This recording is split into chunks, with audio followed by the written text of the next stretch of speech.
TG Geeks, episode 195, November 12th, 2018.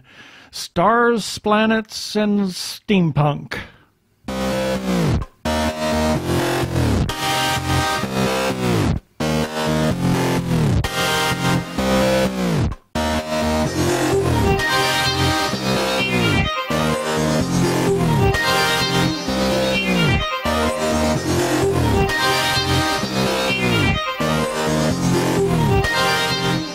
Hello and welcome to another webcast from tggeeks.com, where Ben and Keith, the two gay geeks, talk about all aspects of geekdom and nerdery.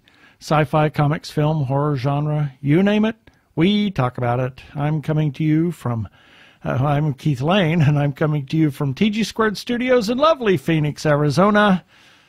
And I'm Ben Raggington. Did you say splanets? Stars, splanets? You got some splaining to do. Coming to you from lovely Phoenix, Arizona. Yeah, let's just get this show on the road. Prepare for hyperdrive. Meanwhile, in this episode, we have David Lee Summers, an astronomy associate. That's why the stars and planets. And then I had to have another S, because in the second segment, we're going to have David Steampunk from David Lee Summers. Yes, because he's also an author. Yeah. We also have our birthday shout-outs, our featured podcast of the week, and everybody's favorite feedback. And then, as I said, the second segment, David Lee Summers, the writer, and then our weekly recap, and as always, our few follow-up items. So please don't stop listening. There's some important stuff in there occasionally. So we're going to just get right to talking to David.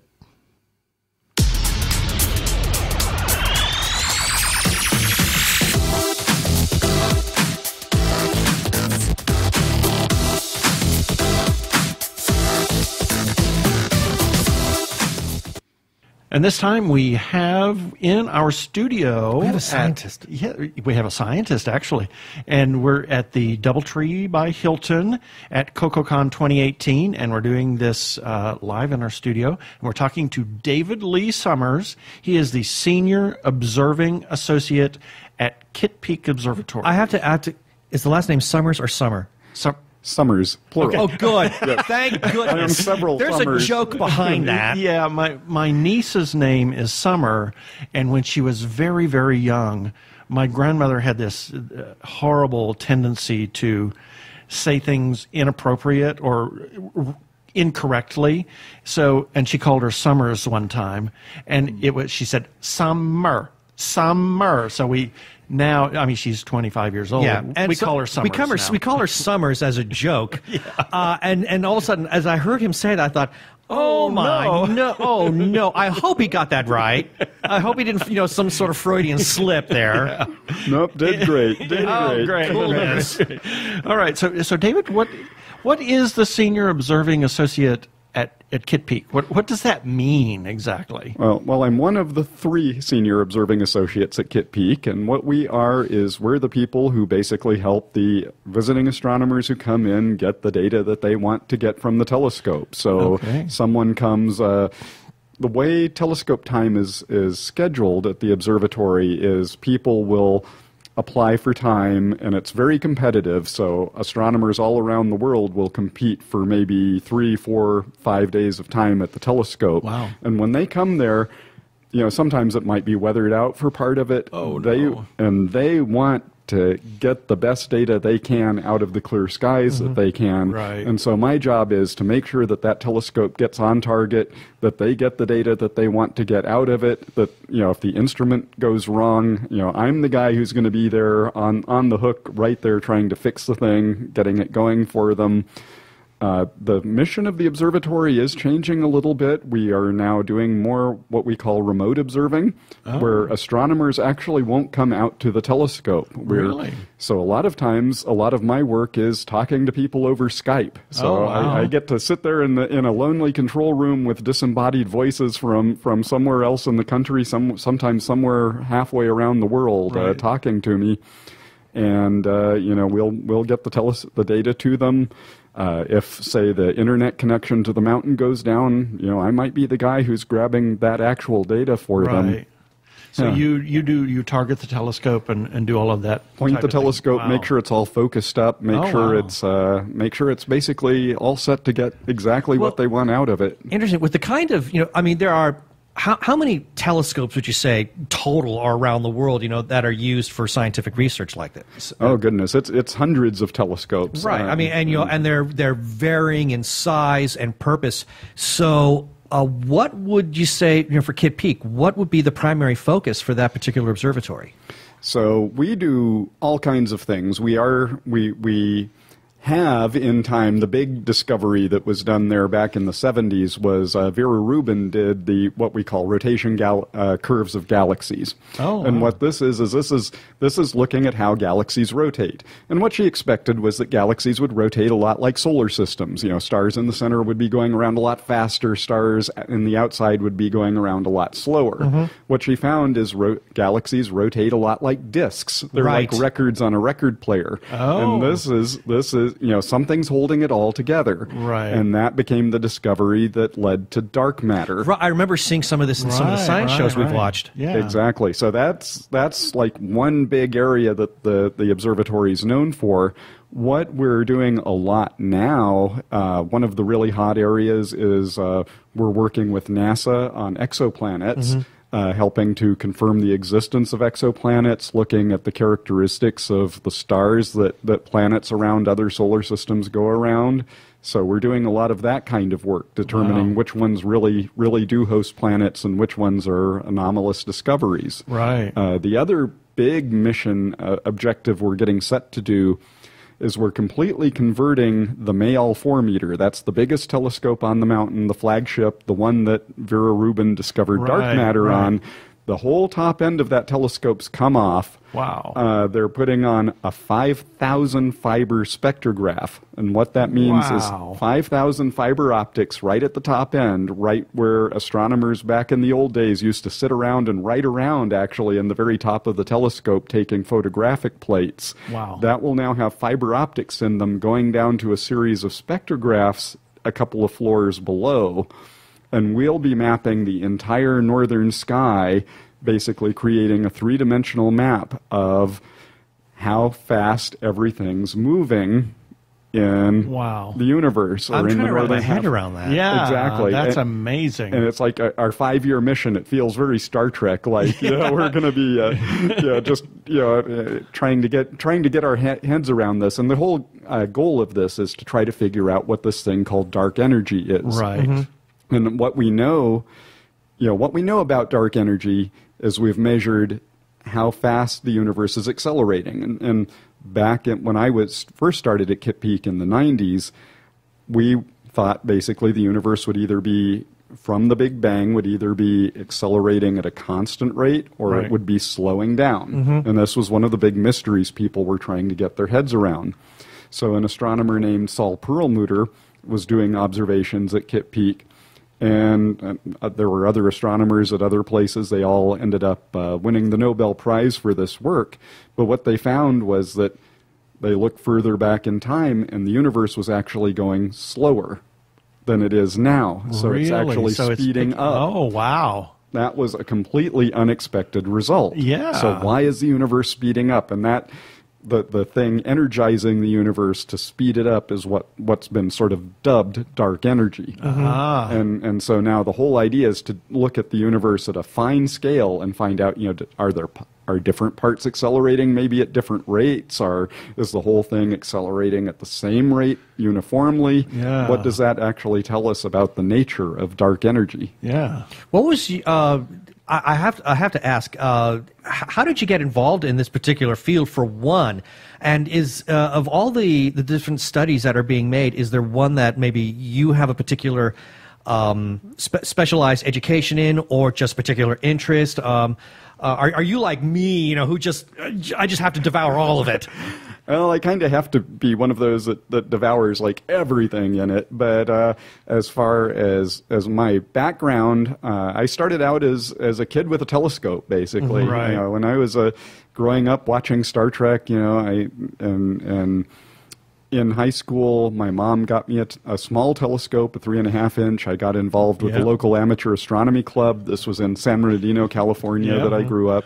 And, I just started looking at the sky. And then by the time I was a senior in high school, I went to, they had a college program where I could take college classes, and I took Astronomy 101. And I met a professor there, and it ended up that I knew telescopes well enough. He actually helped me teach the lab. Oh, nice. Nice. So that was as a high school student in college.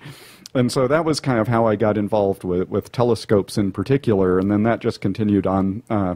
When I went to university, I ended up working on a physics and astrophysics degree at New Mexico Tech. That is the school that the VLA is associated with, the world's largest, down in Socorro, New Mexico. And that's the telescope that you saw in the movie Contact, for instance. Right. And, so that's, so I actually got to, in my senior year of college, I actually got to observe with the VLA. Right. Now, what I did... Nice. Now, what I did was I observed clouds, which maybe not that exciting.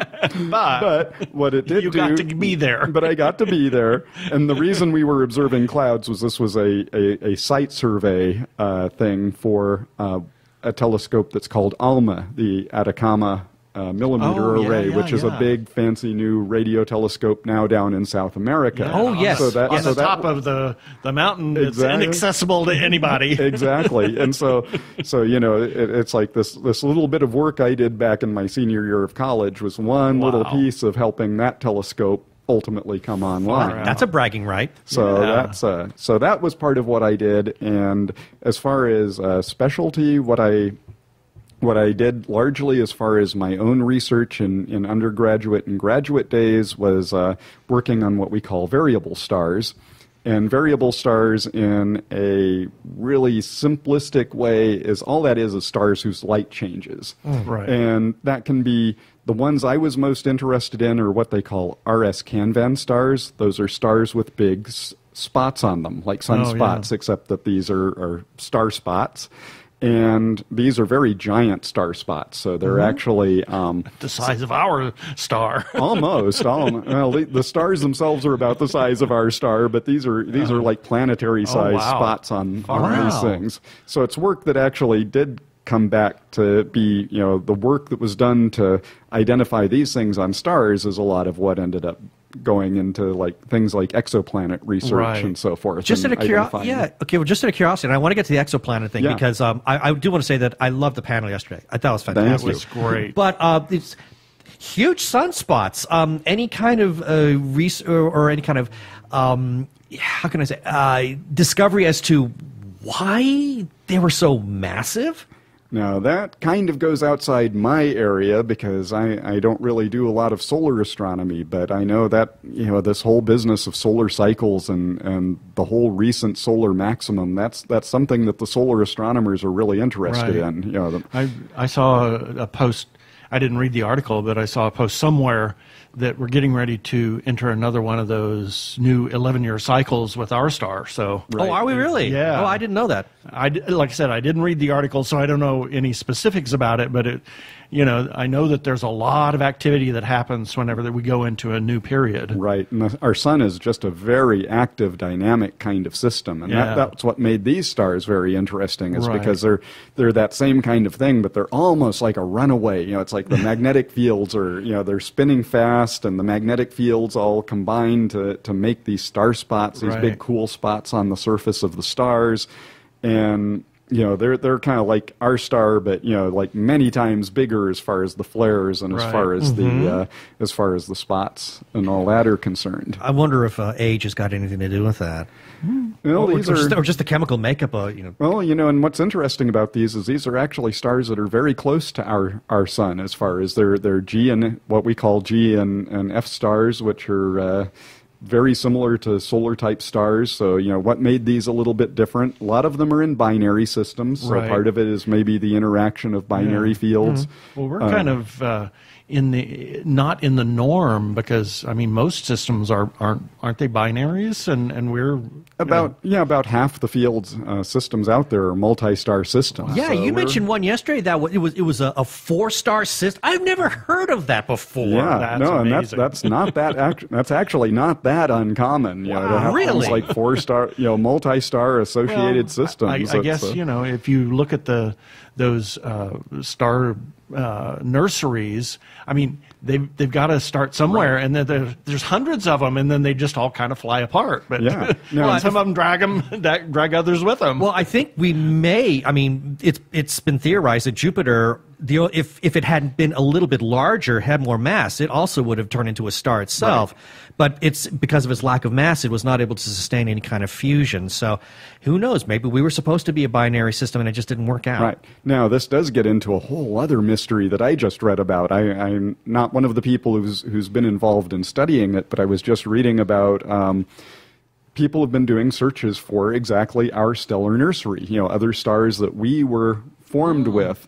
And the thing is it's a mystery. One of the big mysteries is we can't find the other stars that are the same metallicity and same age as our stars. We can't find our sister stars. Exactly. It's like our mother star. we're like very unique in this part of the galaxy. We're orphans. Exactly. I wonder if we just got spun out of.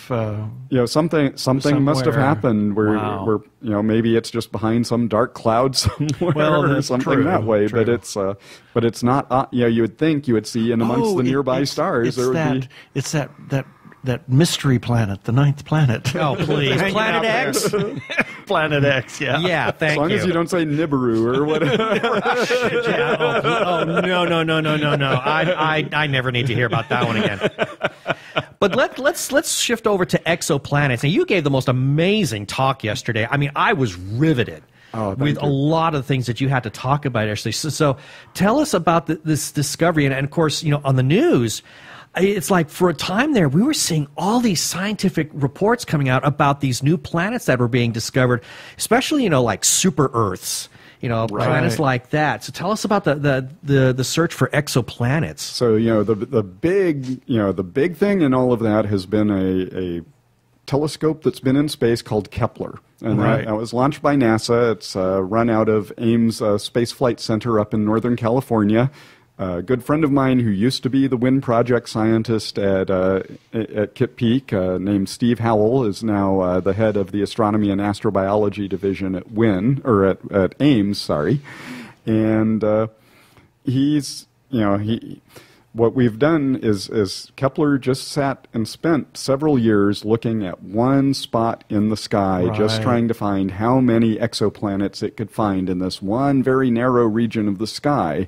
And the answer so far is, for Kepler itself, it's like right around 2,800 stars with planets. Amazing. And I think about 20 years ago, we were at a point where the very first exoplanets were being discovered. This was right before, I knew Clyde Tombaugh. I used to work at New Mexico State University, which is where Clyde Tombaugh, who discovered Pluto, the last guy who actually discovered a planet in our solar system, and I'm a Pluto as a planet guy. Thank you. Thank you very much.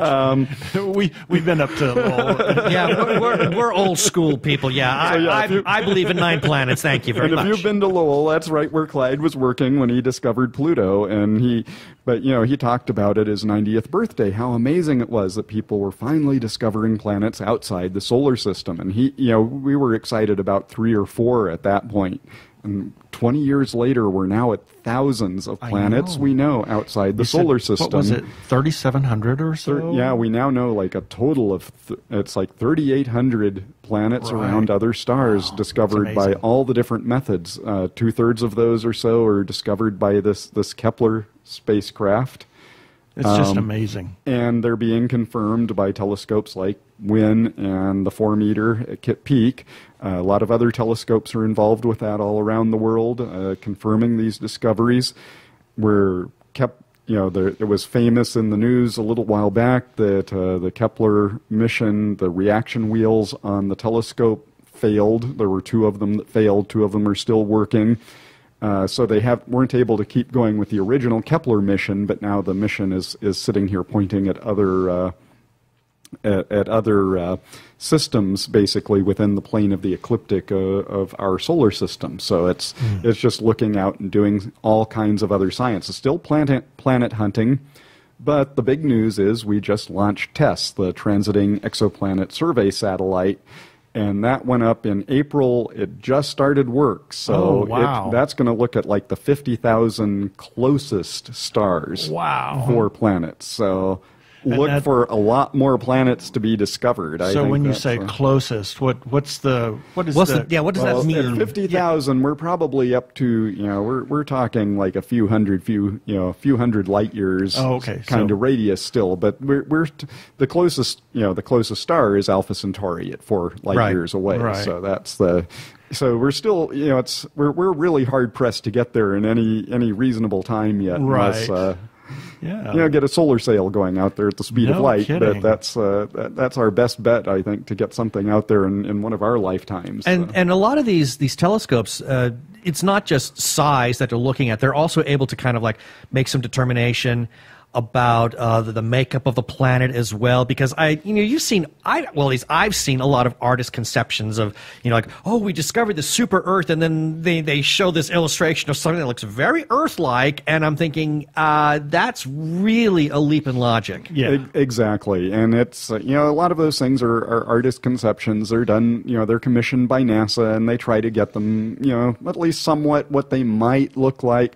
But what you do get as far as the hard facts is you can get the mass of the planet, you can get the radius of the planet, and those 2 give you the density of the planet. Right. And what you find is you can categorize the planets in broad categories. And what we have we have the terrestrial planets. That's basically what Earth is.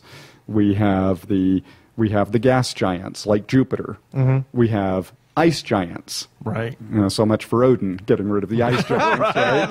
It actually turns out most planets are ice giants. You find Jotunheim. Exactly. That's Neptune is an ice giant. Right. So we have 3 of those in our system. There's one other type of system. Again, this is a broad categorization, but they're water worlds. Right. And these are worlds that are basically the density of water. So we think sometimes of Earth as a water world just because it's covered in water, but it's actually just covered in this very thin veneer of water. Right. It's really a rocky world, So it's a terrestrial world just like Mars, just like Venus. But when we talk about water worlds, we're talking about some of these super Earths or water worlds that are just water density all through. That may not mean even that they're with a all core? Built. They might have some kind of a lower density core than a rock density core. Wow. But that might be some kind of a liquid. So when you say... So it might be like a gas, like it might be hydrogen compressed to the point... Because I'm trying to think, what would kind of... When you say water world, is it like maybe...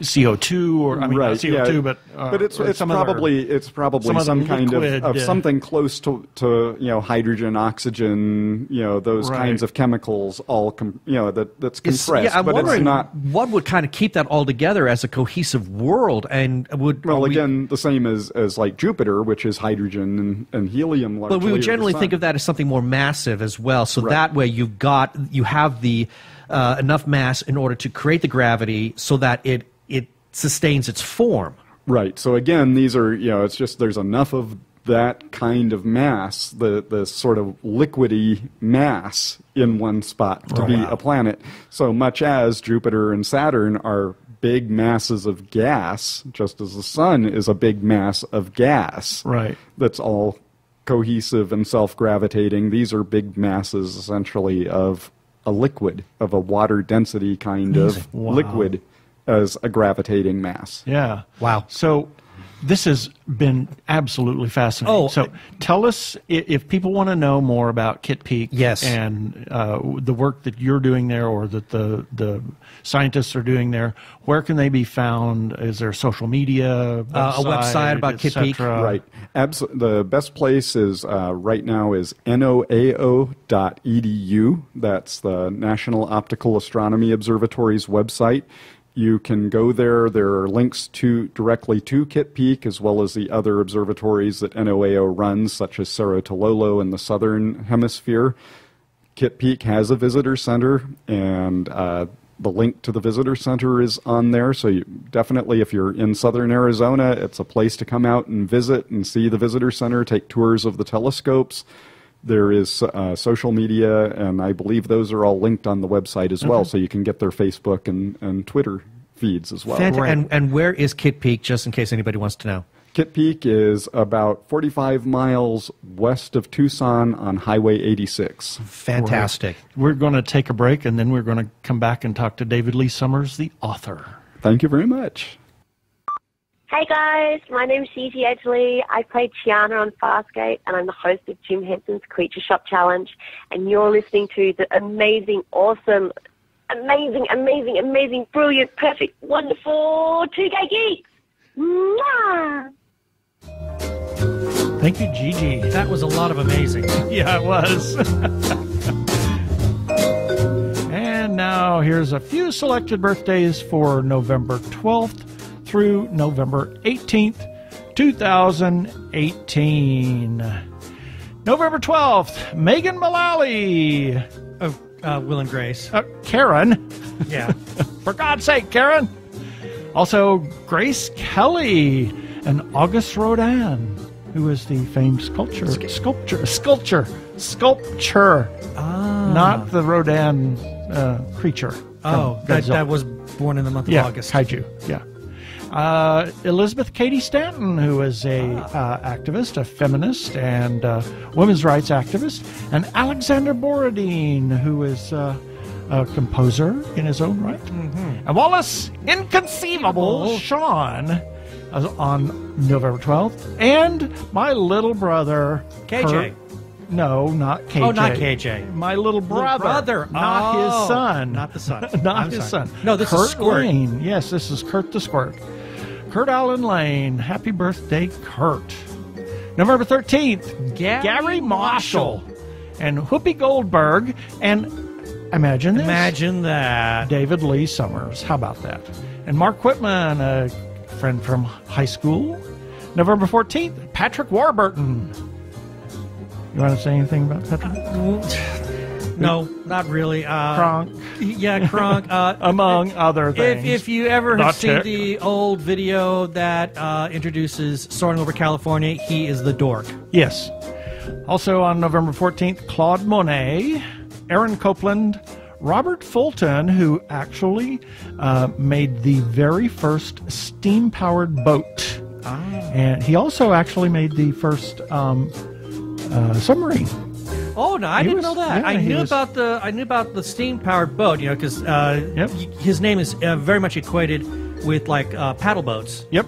But I didn't know about the sub. Yep, he created the first submarine, actually as a commission for Napoleon. No kidding. Really? Yes. Yes. Wow, Amazing, I had no huh? idea. Yeah. And he was also created naval torpedoes. Holy other claim moly, to fame. I So had no idea. He did a lot, yeah. Also on November 14th, Russell Tovey. I just love that guy. Great actor. Yeah, and Leopold Mozart. Leopold. Not that Leopold. Oh, not that Leopold. And Sherwood Schwartz, who is big-time TV producer, Brady Bunch. Yes. Among I thought others. the name seemed familiar. Others.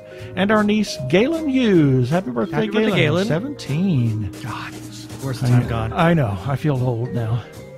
November 15th, Johnny Lee Miller. Elementary, yes. Ed Asner, who was actually, they got him right in Up because he played the old man. Oh, he was so perfect in that. Oh, yeah. And it's his character is actually a caricature of him. Yes, So- no question. Also on November 14th, Georgia O'Keeffe. November 16th, Clu Gulager. And I tell this story every year because Clu actually grew up in Muskogee, Oklahoma. He was born in southern Oklahoma, and they moved to Muskogee, and his grandmother's sister was Will Rogers' mother. Okay, I've got to draw that line here. It was their first cousins once removed, I think is what it was. So he is definitely an Oklahoma son. Okay. Also, November 16th, Tiberius, the Roman emperor. Oh, but not related to James T. Kirk. And Gigi Edgley. Imagine that. That's why I played her bumper. Happy birthday, Gigi. November 17th, RuPaul, Danny DeVito, Tom Ellis, who plays... Tom Ellis. Oh, good God. Oh, shoot. I just want to thank you very much. I wasn't ready for that. Yep. Yeah. The devil. Yes. Lucifer? Lucifer. Oh, my God. How did we forget that? I was scanning ahead on the script, and I wasn't paying attention. My bad. That's all right. Martin Scorsese, Rock Hudson, Matt Hines, and Lori Meningay. Happy birthday, Lori. Wife of the Podfather. Yeah. November 18th, Crazy Uncle Alan Moore. Gotta love him. And Stephen Moffat. Linda Evans. I put Linda Evans on here and Rock Hudson because they were both in Dynasty together. Yes, they were. One day apart on birthday.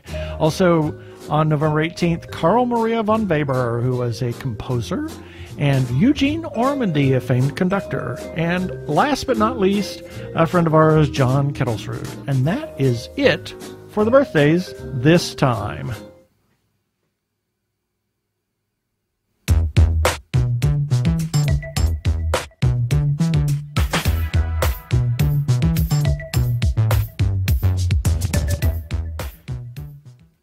The Ideas Start Here podcast is a science-based, informative, entertaining view on immunizations and general health-related topics.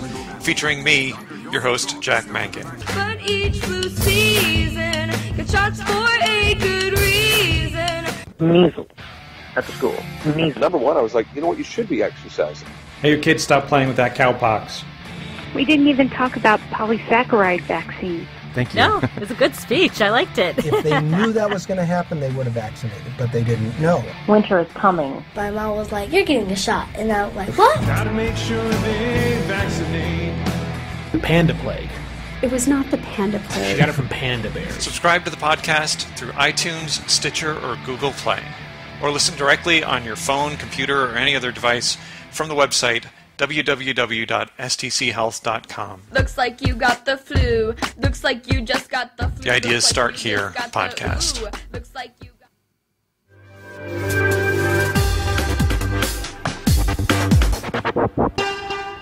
Go give a listen to our friend Jack over at the Ideas Start Here podcast. And now it is time for that wonderful music. Yes, and we got a little bit of feedback we desperately need to get through, so I'm going to fly right through it. Jeannie Koch left us a second comment regarding the one and only Victor Victoria. And she says again, I totally agree regarding the review of the movie. I adore this movie, and every time I watch it, I love it more. One thing you didn't say that I really liked about it was that through Alex Karras's bodyguard character and everyone else he's meeting and interacting with, King Marchand, played by James Garner, thank you, stops being a homophobe and a misogynist because he literally learns better. King's relationships in this movie make him a better person, and I love that this happens without any form of preaching. We tend to love the majority of the Blake Edwards oeuvre, but I agree that this is his best of the best movie. And then we got a comment regarding Space 1999, a retrospective or what the heck happened in Season 2. Got a comment from Tommy Cannon, and he says, Jerry Anderson's ideas were so far out there that he probably needed the puppets to have the audience and executives suspend their disbelief more easily. That's in regards to the Super Marionation stuff he used to do. Puppets in animation are good for telling outlandish stories. Look at Adventure Time and The Dark Crystal. And then we got a comment from Kevin C. Bandy, and he left this on Instagram. He said, it was one of my favorite shows from the 70s and ahead of its time. Got a comment from Scott Linder, and he says, I absolutely love Space 1999, from the design of the Eagles to the weirdness of the aliens. I even like the new theme song they did for Season 2. Well, I'm glad somebody did.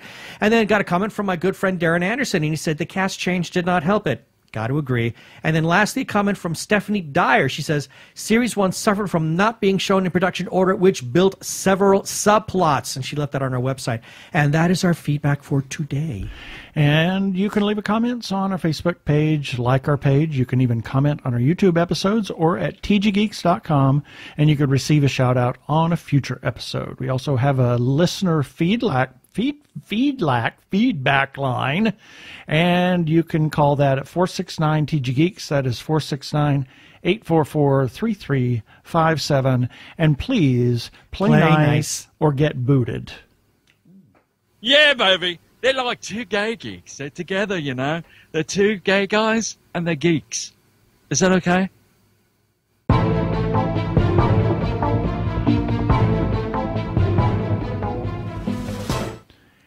And we're back with David Lee Summers, the author. We talked to the David Lee Summers, the scientist or senior observing associate at Kit Peak, and he's written a couple of novels, and his actual work that he does is day job. I guess there was I guess you work mostly at night, but right. So it's called a night job. Call it your night job. Okay. Yeah, so I get your nighttime day job. I'm one of those rare people who gets to call writing his day job, but exactly. I have another job. Yeah. So.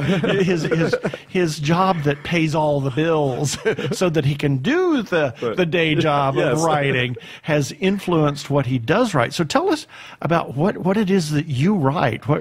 I know that we've just gotten a little taste of it, but I would love to hear more about. Right, so I have 11 novels out right now. Oh my Lord! And it's you're busy. I think of it all as the common thread that ties it all together is retrofuturism. So I've written about space pirates, kind of in a sort of space cowboy Firefly type universe, long before Firefly actually hit the air. Oh wow, cool. And then that was where I started.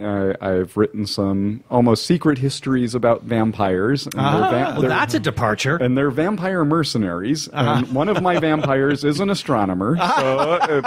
So I'm sensing a theme. He has a night job. I can go back to that and tell about where that inspiration came from. But my most recent series is the Clockwork Legion series, which is a series of steampunk novels set in the Wild West. Wow. And about a sheriff from Socorro, New Mexico, who teams up with a healer from Persia, and they go on a set of adventures really all around the world.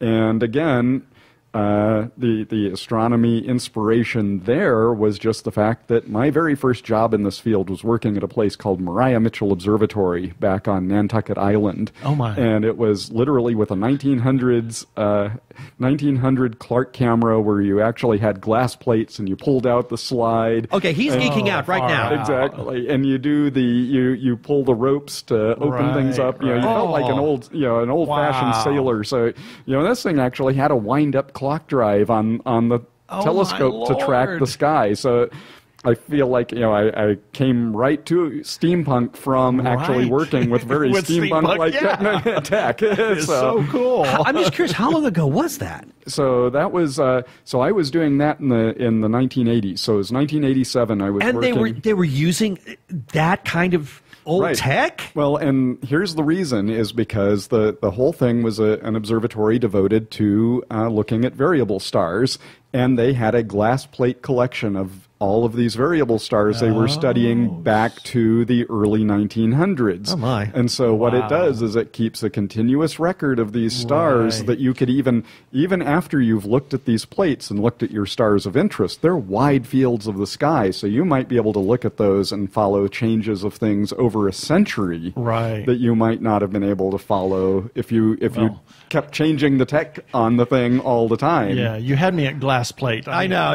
I'm a photographer, and I have a 4x5, and the thing that in Wonder Woman, when they present her, the movie presents her with that glass plate. I went, yeah, he gasped because they're just they're very rare to see actual glass plates of real photographs other than, astronomical photographs. And even these have pretty much disappeared. Oh, yeah. They're even Mariah Mitchell now uses, I think they have a CCD camera on their telescope. They have a different telescope in the dome now than they did then, but still, it's what an inspiration to be in a place like that and get to play with that. So how did this go to inform you as the author now?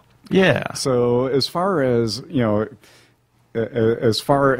astronomy just has always been a big inspiration to me, just as far as throwing ideas out at me and in all kinds of different ways.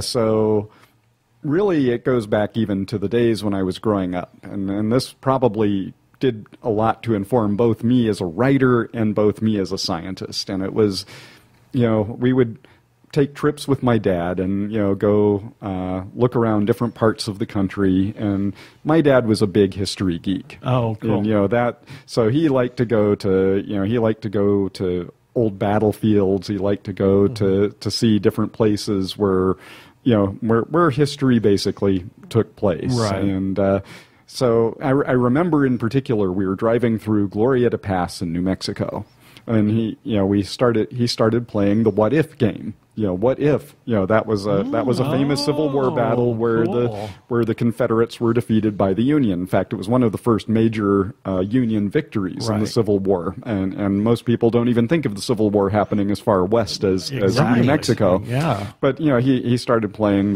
what if the Confederates had won and actually had succeeded in going up and taking the Denver Mint. And so this becomes kind of this foundation of me starting to just play what-if games. Well, yeah, that'll fuel the whole speculative fiction mind. Exactly.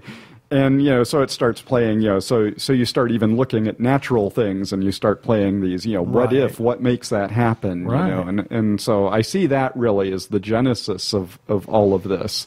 And as far as ways that it's all fed each other. There's everything from really direct cases, and a good example of that is, I mentioned Steve Howell in the first part of this segment. He's the head of astronomy and astrobiology at Ames Research Center. We've edited 2 anthologies that are called Kepler's Dozen and Kepler's Cowboys. And we got a bunch of science fiction writers to come and tell stories set on Kepler planets. So we talked a little bit about. So we talked about the artist's conceptions of these things, right? And those are limited to that's what the artist does, right? Well, one of the things we wanted to do, and again going back to this whole 19th century idea, 19th century, that was when Percival Lowell was looking at Mars, seeing canals on Mars erroneously, but it started forming the idea of these places being places. Exactly. You could visit Mars. You might see sites on Mars, kind of like touring with my dad. And so, the whole idea behind these anthologies is we wanted to look at the Kepler planets and actually, let science fiction writers loose with what we know about the planets and say, tell stories about what they might encounter at these planets, and sometimes Jovian planets and maybe inhabited moons around them. Right. We have a really great story by Mike Brotherton, who's also an astronomer and science fiction writer up at University of Wyoming. In one of these where he imagines life on a moon around a Jovian world. And so, cool. But yeah, it's like, so I take the things that, so this was a case where I actually got to take what I learned about exoplanets from Steve and what we learned in the research at Kit Peak and turn that into a story, and in this case with space pirates. Right. and see what happens when space pirates have to encounter a situation like this. Wow. So had you always wanted to, not wanted, but to be, but as a kid, been a writer? Did you always write? So somewhere in there, I had the, I guess like, For me as a kid, I kind of wanted to grow up and be Isaac Asimov. I see. Okay. Be a that's scientist every little geek's dream. Exactly. I wanted to be the writer. Asimov, be Clark. With a zillion PhDs, yeah. and write 1,000 books, and that was kind of. Well, you got a good start on it. That was where I wanted to be, and I haven't quite done it Asimov's way, but I've still had fun doing what I've been doing in astronomy, and I've been having fun writing the books. Well, let's hope that your stuff is readable. Yes, I hope Asimov stuff. I hope so. Okay, all you Asimov lovers, I just made everybody mad. Yeah, you can send your hate mail to. Well, I won't say readable. Let's say fathomable. Actually, I was just at Bubonicon, which celebrated its 50th anniversary, and their thing for the 50th anniversary was looking back at the golden age of science fiction. So I ended up reading a lot of golden age science fiction for this, including quite a bit of Asimov. Right. And what really struck me about the golden age is how much of it is problem solving. Right. It's about here's the puzzle, and how do we solve the puzzle? Yeah. And really, that's the big difference almost between golden age science fiction and modern science fiction, which is very character driven. Right. So there was that transition, and I think some of it is reader expectation. Really, if you want to go for a good problem, go for your Asimov story. Yeah, I loved the iRobot. But I just Foundation, the first chapter is like, I couldn't get past chapter 3 on Foundation. I had to give it up. But I was a teenager, so maybe I need to try it again. Yeah. Anyway, so you had the anthology that just came out. Right. So another most recent anthology that I have a story in is called Straight Outta Tombstone. And it's just out in a mass market edition. It has stories in it by Jim Butcher, Larry Correia, Kevin J. Anderson, Sarah Hoyt, Jody Lynn Nye. Kevin Anderson? Kevin Anderson. Oh, my Kevin Anderson. He knows Kevin. I know Kevin. Yes, that Kevin. Yeah, I'm friends with Kevin and his wife Rebecca. Yeah, and Phil Folio and more. I feel like I'm writing under my pen name, on the cover, but no, it's so that was my so the story in there is a chance for my Clockwork Legion steampunk characters to meet my Scarlet Order vampires. Oh, wow. We're crossing streams now. So we were definitely crossing the streams in that one. And it's actually a historical story set in southern New Mexico. It's my take on the Albert Fountain disappearance. And for those who don't know who Albert Fountain was Billy the Kid's defense attorney.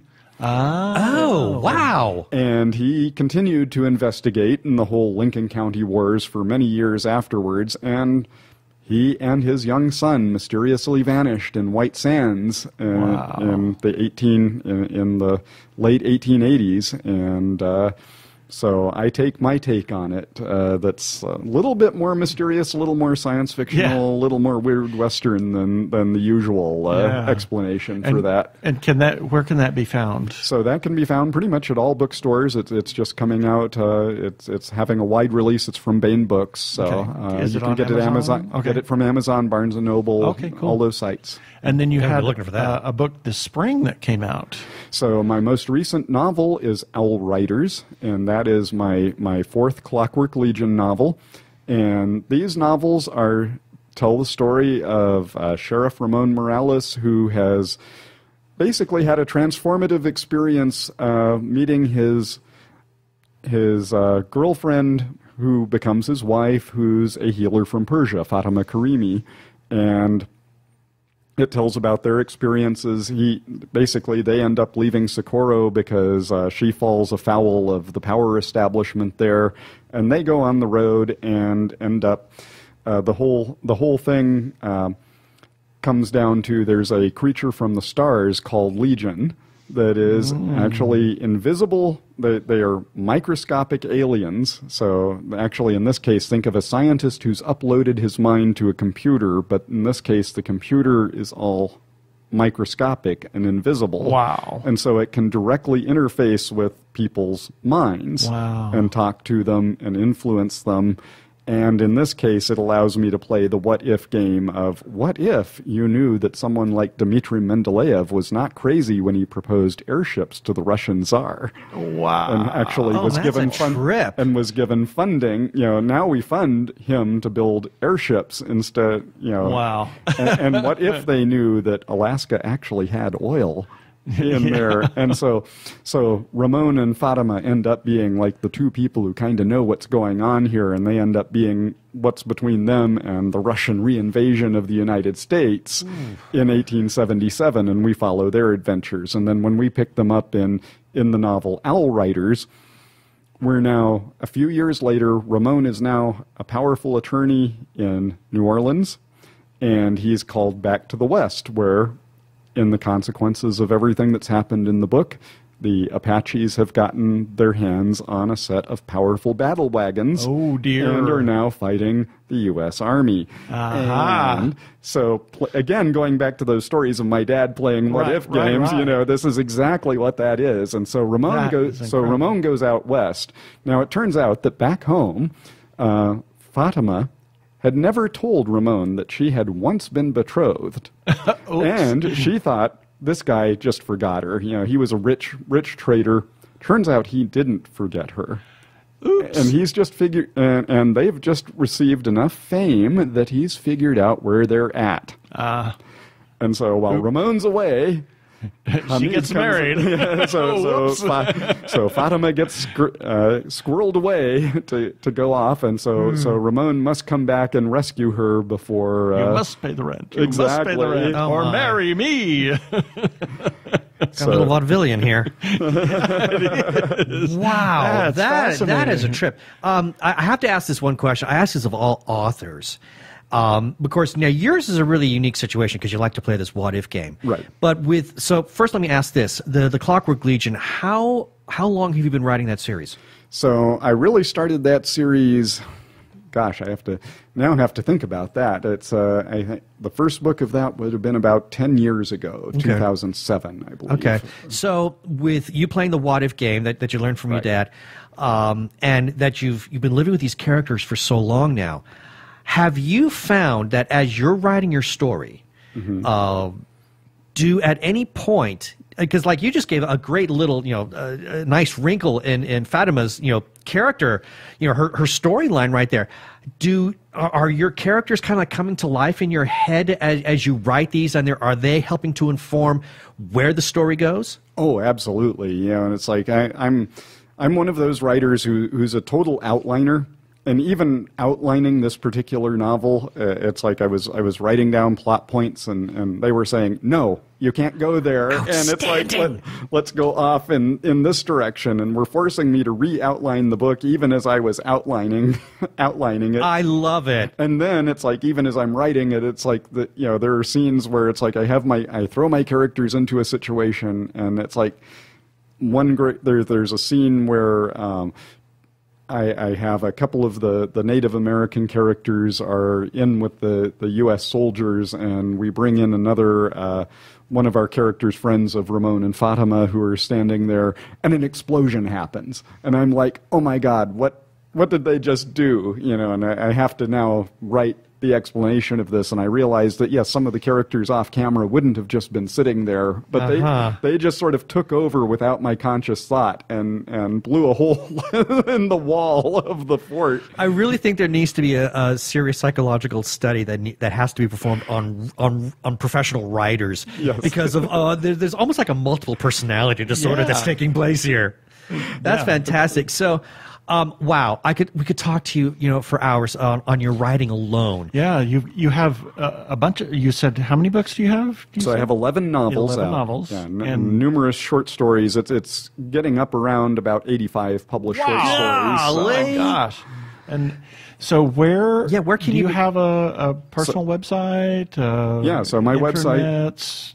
I'm on intertubes and davidleesummers.com. Okay. Just all one word, David Lee Summers. And from there, you can get my Twitter and my Facebook and all those things. So you are on the Facebook. I am on the Facebooks, on the Twitters. Exactly. The Instagrams. Just not the MySpaces. No, well, I was there too. Oh my! I actually finally just closed out that account. Oh my gosh! I think mine is still operative. But I'm not sure. It's like you show up and there's, why haven't you been answering me? There's 7,000 messages. Sorry, I forgot you were there. Yeah. Well, this has really been great. This has been fantastic. We'd love to talk to you again when you have another new novel coming out. Or if there's a new scientific study. Exactly. A new astronomical study. We need to have you back on the show because, wow, you are so much fun to talk to. And you have a signing here coming up. I do this afternoon. I believe that's at 5 o'clock this afternoon. Yeah, so. we'll have to go down there and get a couple of your books and let you sign them. Thank you. All right. Well, thank you very so much. This has been fantastic. Absolutely. Thank you for having me. I've been having a blast. Okay, great. Thank you. I'm Daniel Radcliffe, and I believe that reaching out for help is the bravest thing a person can do. If you are struggling and need support, call the Trevor Lifeline at 1-866-488-7386. It's free and confidential, and trained counsellors are there to listen 24/7 without judgment. To learn more about the Trevor Project's life-saving work for lesbian, gay, bisexual, transgender, or questioning young people, go to thetrevorproject.org.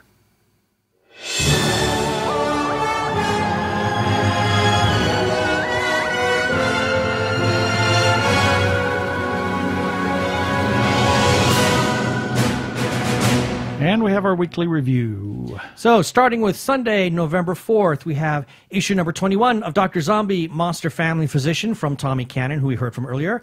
And then we had an interesting little press release how the TG Geeks are now the top 10% of global tracked websites. Almost the top 9 now.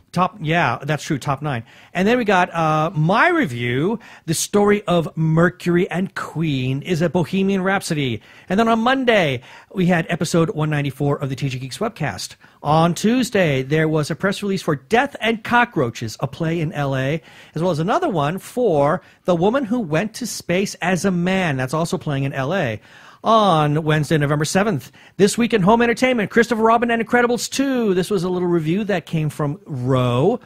And Jeannie came back with another Old Classics newly reviewed. This time it's a double feature for Dick Tracy, the 1945 and 1990 versions. On Thursday, there was a review from Andrea Richoff for The Grinch, how it's a charming twist on an old favorite. And then a review that came from me, The Problems That Arise When They Have Their Boy Erased. I really recommend people take a look at that one.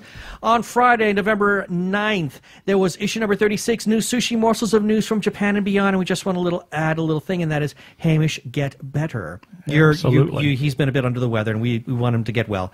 And then on Saturday, 11/10th, there was the official trailer. November 10th. 11/10th? 11/10th. Did I say 11/10th? Yes, you did. Oh, great. I don't need to waste my time on that. That's all right. We had an official trailer release for The Missing Link, The Long Road to Freedom. I'm sorry. This ran together. Missing Link trailer, as well as a press release for A Long Road to Freedom. The Advocate celebrates 50 years, and you're going to be hearing an interview from those people fairly soon. You can find all of those at tggeeks.com. Please visit our webpage. And as always, we have our follow-up items. Check out the widgets on the right-hand side. There's lots of goodness and geeky goodness for lots of books that people that we support and that we like. Support Arizona Opera by going to azopera.org. Check out the performances and consider giving them a contribution. Check out our restaurant reviews categories. We've got several of those up there now. And as everybody knows, we're huge supporters of independent creators, whether it's filmmakers, comic book artists, writers, or others. Please buy their stuff, and if you are at a con, please have cash for them. Consider supporting independent creators.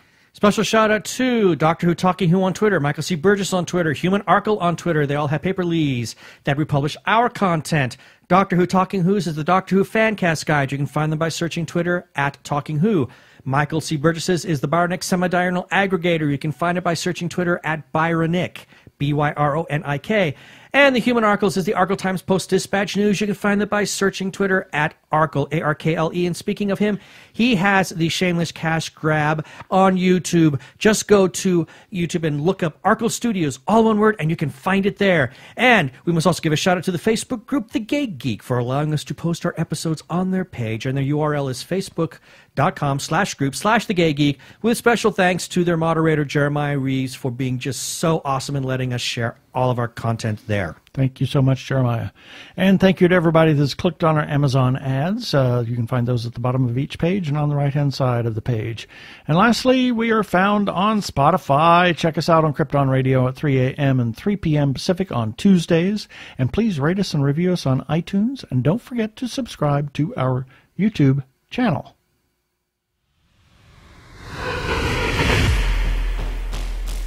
Up next week, we've got something. We got a number of interviews in the can. We're just trying to figure out what we're going to schedule. So stay tuned.